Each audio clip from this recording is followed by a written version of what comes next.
who is in a meeting, but who may be with us shortly. So I'm going to go through how the ministry responds to measles outbreaks. But before that, I shall show you in the past maybe 2.5 years how we have been faring in immunization.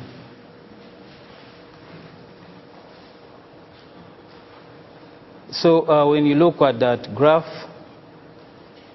it's at national level, and you can see we don't have a clear trend. Okay, you see downs and ups, and when you come to around 2015 Jan, you see that we've gone above the 100%. That shows the quality of the data which we have. And when we go for these outbreak investigation, we usually go ahead and calculate really the coverage, disregarding sometimes the administrative data, and then we compare. If we find that they are in line, then we say that administrative data is right. So an outbreak is defined as having 3 positive IgM cases, either in a district, or 5 suspected cases.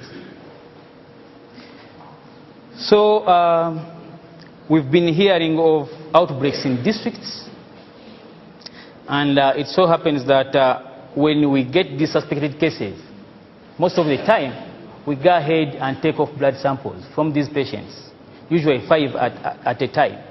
And then we have an EPI lab, that's Expanded Program Immunization Laboratory, located at UVRI. So when we take those samples and we run, we are able to confirm that these patients had either measles, or it was not measles, maybe it was another viral infection, in which case we say that district is still safe. Of course, most of the time we found that the cases that have been reported to be measles are rubella cases. So previously, those are the districts that have had confirmed measles outbreaks. Kampala, I don't know why Kampala skipped, but Kampala was also confirmed to be having a measles outbreak a few weeks before we started the campaign. But importantly, one of the presenters mentioned Kamwenge. Kamwenge is going to be my case study. That's the district of Kamwenge, which is in the box near the Democratic Republic of Congo border. And specifically in this case study, those were the sub-counties that were affected by the measles outbreak.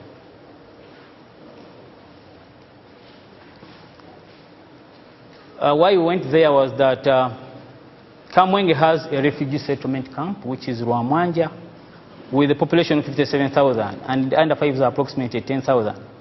Of course, Kamwenge also has, usually on a monthly basis, gets an influx of refugees, which are a vulnerable population. And we are aware that we have wars at that side. So most of the population, most of the children that come in, and adults are not really immunized. When you analyze data from the DHIS2, that is the administrative data, we found out that the cases were increasing.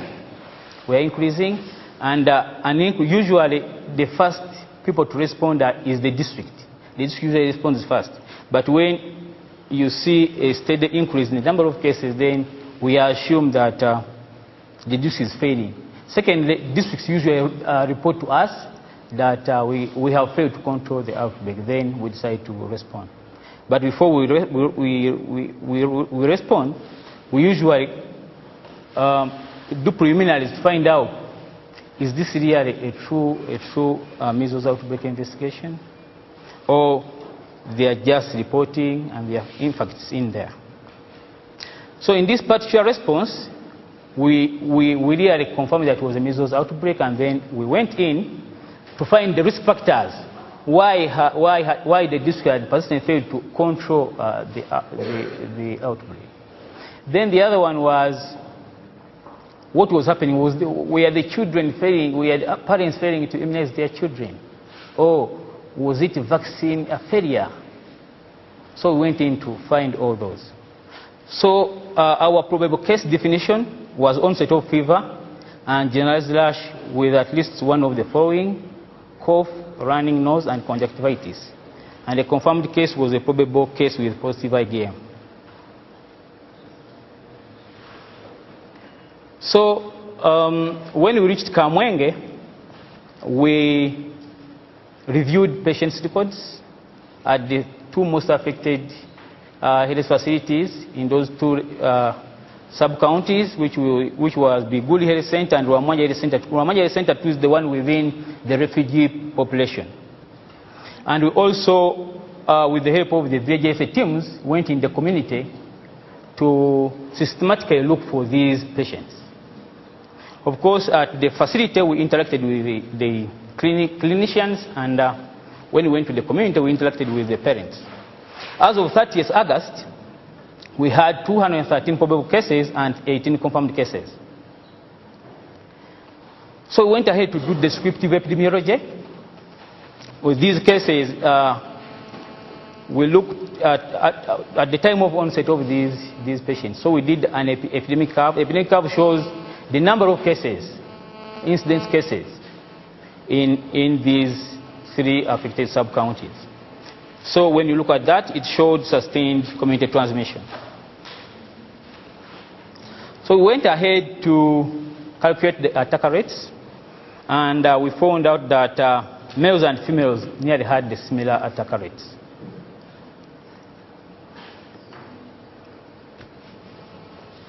And then when we looked at the age, we see that the children who are under 5 had the highest attacker rate at nearly 9 per 10,000, per 1,000.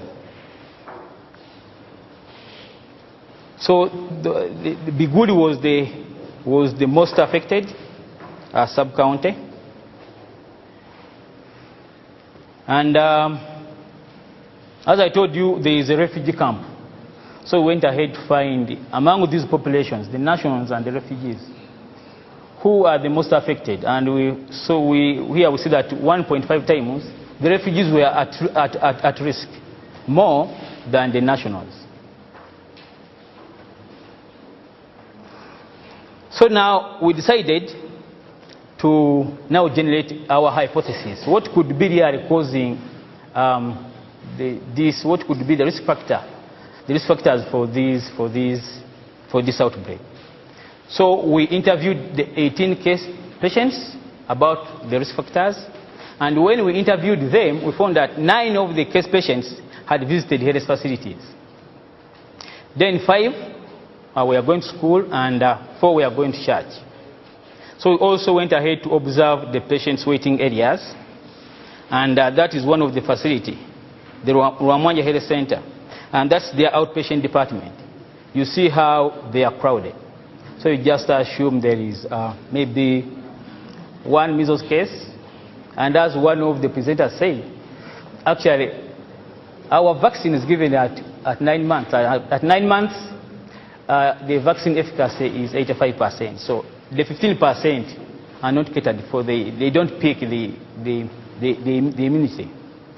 And as you saw, the other first presentation where you saw the coverage is varying. That is at national level. But at district level, you find the coverage going very, very low. Very, very low. So when if you immunize 90%, and the vaccine efficacy is 85%, so you get the 15 cases who have not picked the vaccine, then you add on the 10, that's 25, and then if you have 1 patient, you can transmit to all those, assuming they are around there in the susceptible population. So our hypothesis at this time were that transmission could be in health care settings. Then 2, it could also be in churches, church gathering, and then it could also be in schools. So we went ahead to do an analytical study to find out, to test these three hypotheses. So in this case control study, we calculated to have 50 cases, and we matched them 1 to 4. We matched them to 4 controls. So that gave us 50 cases and 200 controls. We matched them by age and place of residence. We also collected risk factors during the effective exposure period of the case patients and the controls. So in the analysis, we see that visiting health centers was significant, was associated. If you visit a health center, you were 6-fold more likely to get the measles infection. And that was statistically significant. Of course, visiting also schools was associated, though not statistically significant.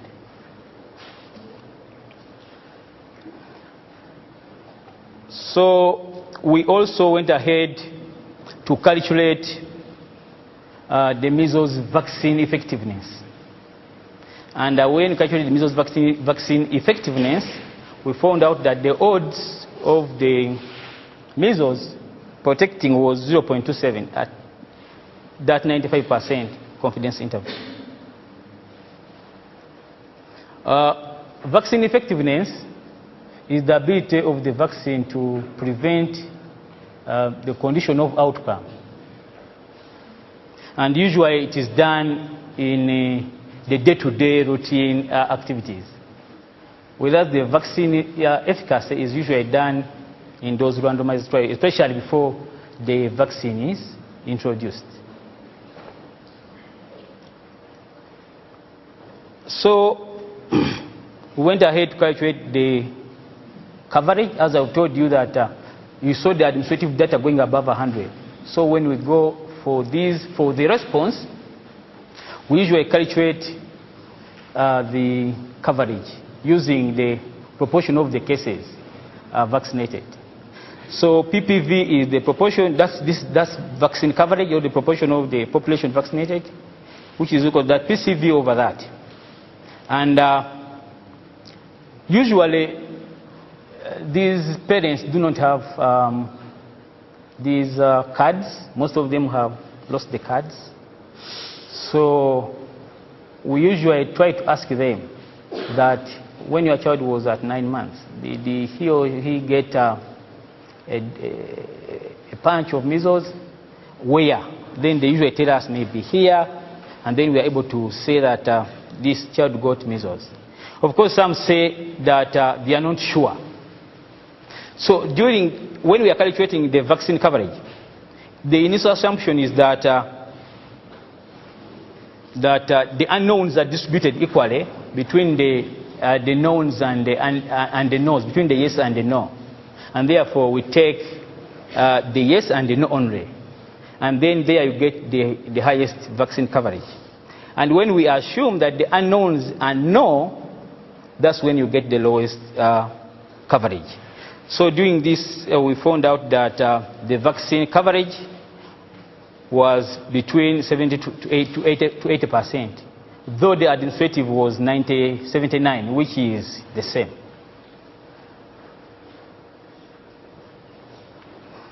So usually the controls, because we match a case to a control. Here we matched one case to 4 controls. Now controls, those are the children or people who are not sick. So the controls usually represent the population. And so we also went ahead to calculate the coverage in the controls to really compare whether there is any difference. And when we calculated, we found out that the coverage was between 74 to 81, and the percentage of the controls in case control study vaccinated were 63.